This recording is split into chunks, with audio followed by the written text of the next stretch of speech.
नमस्कार दोस्तों, क्या आपको आपकी सर्विस या प्रोडक्ट को कस्टमर को बेचने में दिक्कत आती है?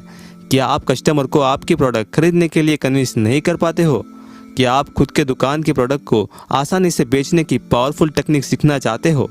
अगर आपका आंसर हाँ है तो यह वीडियो को अंत तक जरूर देखें, क्योंकि आज की यह वीडियो में हम एक ऐसे शख्सियत की कहानी जानेंगे जिनकी लाइफ स्टोरी और उनके पावरफुल सीक्रेट लेसन को सीखकर आप किसी को भी कुछ भी सेल करने में माहिर बन जाएंगे। डैन नाम का एक लड़का जिसका जन्म हांगकांग जैसे बड़े शहर में हुआ। आज के समय में डैन एक बड़े सफल बिजनेसमैन और टॉप बिजनेस कोच हैं। पर बचपन में उनकी हालत बहुत खराब थी। डैन जब 14 साल का था तब उनके पिता बैंकरप्ट हो गए, जिसकी वजह से उनके पास घर चलाने के भी पैसे नहीं रहे। नई लाइफ को स्टार्ट करने के मकसद से उनका पूरा परिवार कनाडा में शिफ्ट हो गया। वो एक छोटे से घर में रहने लगे। डैन के फादर के पास लिमिटेड स्किल होने की वजह से अच्छी जॉब नहीं मिल रही थी और उसके चलते डैन ने सोचा कि वो अब 9 to 5 जॉब करेगा और उसने 16 साल की उम्र में ग्रोसरी की दुकान में काम करना शुरू कर दिया। डैन जब कॉलेज में आया तब उन्हें आशा थी कि वो पढ़ाई के बाद कुछ अच्छी लाइफ की शुरुआत होगी, पर वो 1 साल में ही कॉलेज से ड्रॉप आउट हो गए। डैन बताते हैं कि कॉलेज से ड्रॉप आउट होने के बाद उन्हें एक ऐसे फाइनेंशियल मेंटर मिले जिन्होंने उनकी पूरी लाइफ को ही बदल दी। उनका नाम था एलन जैकवी। एलन ने डैन को कॉपीराइटिंग की स्किल सिखाई। उसके बाद इस स्किल की सहायता से डैन ने पैसे अर्न करना शुरू किया और अपने परिवार की भी मदद करने लगे। डैन बताते हैं कि उनको बड़ी सफलता लाइफ में जब मिली, उससे पहले उनके 13 बिजनेस फेल हो चुके थे। उनको बड़ी असफलता वो बिजनेस से मिली, पर वो कहते हैं कि वही फेलियर में से उनको कुछ ऐसे सेल्स सीक्रेट का पता चला जिन्होंने उनकी पूरी जिंदगी को बदल दी और वो फिर से फॉर्च्यून लाइफ को हासिल कर लिए। आज की यह वीडियो में हम डैन के बताए सीक्रेट को सीखने वाले हैं। अगर आप किसी भी चीज़ को किसी को भी बेचने में माहिर बनना चाहते हैं तो यह वीडियो को अंत तक जरूर देखें। यह वीडियो में बताए सीक्रेट का उपयोग करते ही सामने वाला फट से आपकी चीज़ खरीदने के लिए तैयार हो जाएगा। तो चलिए शुरू करते हैं। सबसे पहला सीक्रेट्स, जब लोग आपसे कुछ भी खरीदते हैं तब वो आपके लॉजिक के कारण नहीं, पर लोग आपकी बातों के इमोशंस में आकर खरीदते हैं। अगर आपको किसी वस्तु को बाजार में बेचने के लिए कहा जाए तो आप खुद की प्रोडक्ट को ये भीड़ भरी बाजार से यूनिक किस तरह खरीदने वालों को दिखा पाएंगे। ये सबसे पहला स्टेप है। ये सेंटेंस याद रखें कि जब लोग आपसे कुछ भी खरीदते हैं तो वो आपके लॉजिक के कारण नहीं, पर लोग आपकी बातों के इमोशंस में आकर खरीदते हैं और ये खरीदी को खुद के लॉजिक से जस्टिफाई करते हैं। जैसे कि मान लीजिए आप लाइफ में बड़ा घर खरीदना चाहते हैं या कार लेना चाहते हैं या आपकी पसंद की कोई भी चीज़ वो हो सकती है। आप सिर्फ वो चीज़ को अपने माइंड में विजुलाइज करें। अब मैं आपसे कुछ प्रश्न पूछता हूँ कि आप वो चीज़ को ही क्यों खरीदना चाहते हैं? क्यों आप वो नए कपड़े खरीदना चाहते हैं? कौन सा कारण है कि आप कार लेना चाहते हैं? कुछ तो आपका रीज़न होगा वो चीज़ लेने के पीछे। अगर आप ध्यान से सोचेंगे तो आप जान पाएंगे कि आप एक्चुअल में दूसरों की बातों में आकर इमोशंस में ही खरीदते हैं। मान लीजिए आपने किसी ट्रेनिंग सेमिनार को ज्वाइन किया। शायद आप लाइफ में और ज़्यादा पैसा कमाना चाहते होंगे या कुछ नया सीखना चाहते होंगे, इसीलिए आपने वो सेमिनार ज्वाइन किया।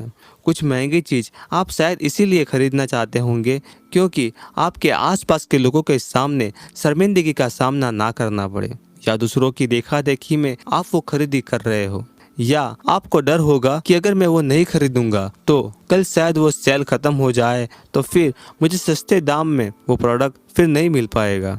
इस तरह कई कारण आपके हो सकते हैं और ये सब कारण के मूल में इमोशन ही है। इसीलिए आप इमोशंस की वजह से ही खरीदी करते हैं। मान लीजिए कि आप किसी को कोई प्रोडक्ट बेच रहे हो तो आप उनसे क्या कहेंगे?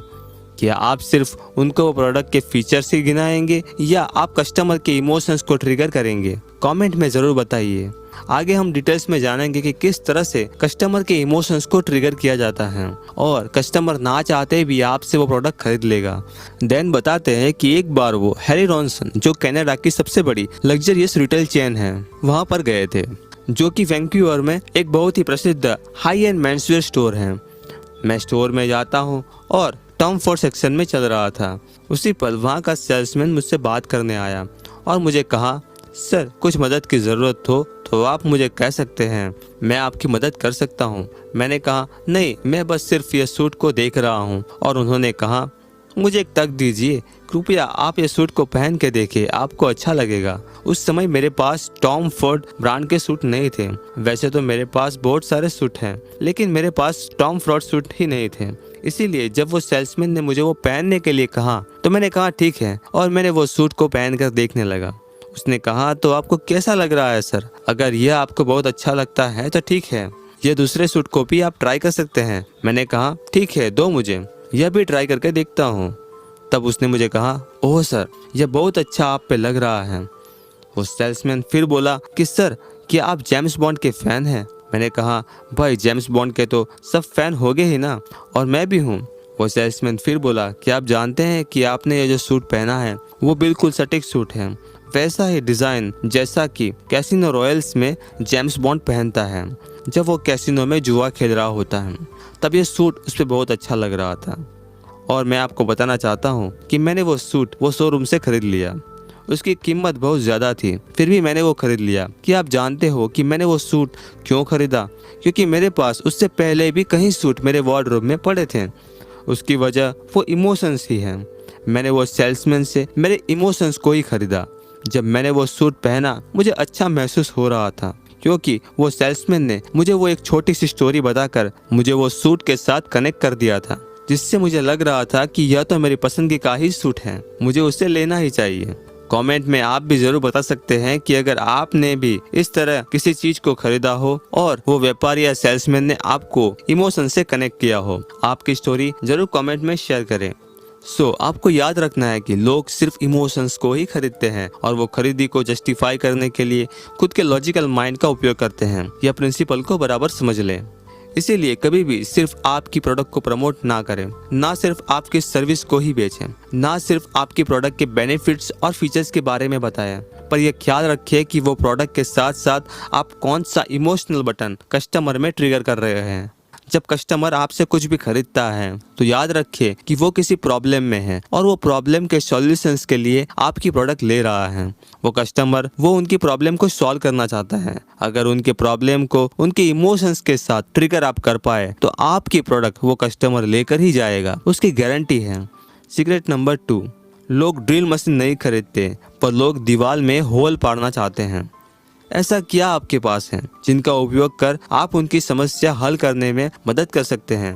वह क्या चीज है वो आपको समझना होगा। इसीलिए याद रखिए कि जो भी पैसा आप मार्केट में से अर्न करते हैं वह इस बात पर निर्भर करता है कि आप अपने बाजार के दर्द को कितना गहरा समझने में सक्षम हैं। अगर आप अपनी प्रोडक्ट को मार्केट में सेल आउट करके ढेर सारे पैसे कमाना चाहते हैं तो वो आपकी सिर्फ यह एक स्किल पर डिपेंड करता है कि आप मार्केट में चल रही प्रॉब्लम को किस गहराई से समझ लेते हैं। और ये करना बहुत आसान है। आपको सिर्फ यह ख्याल रखना है कि लोग कौन सी समस्या का हल खोज रहे हैं और आप कितनी जल्दी और बेहतर तरीके से उनकी समस्या को सुलझा सकते हैं। अगर आपके पास सॉल्यूशंस है तो आप वो सॉल्यूशंस को बेच के उनकी प्रॉब्लम सॉल्व कर सकते हैं। अगर ऐसा आप करते हैं तो पैसे आपके पास बेशुमार आएंगे ही।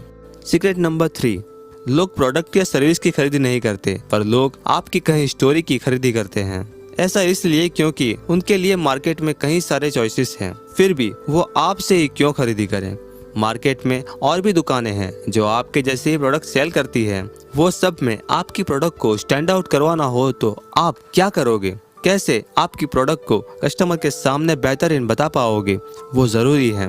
और ऐसा करना बहुत आसान है। आपको सिर्फ स्टोरी के जरिए आपकी प्रोडक्ट से कस्टमर का इमोशंस जोड़ देना है। एग्जाम्पल, एक और 100 रुपीज़ की पेन और दूसरी ओर 80,000 की पेन, जॉन ऑफ कैनेडी के द्वारा यूज़ की गई स्पेशल एडिशंस। ये दोनों पेन के बीच क्या अंतर है, क्या आप बता पाएंगे? यह एक ही पेन है और यह एक ही कार्य करती है, वो है लिखना। फिर आप जानते हैं कि वो महंगी पेन लोग क्यों खरीदते हैं?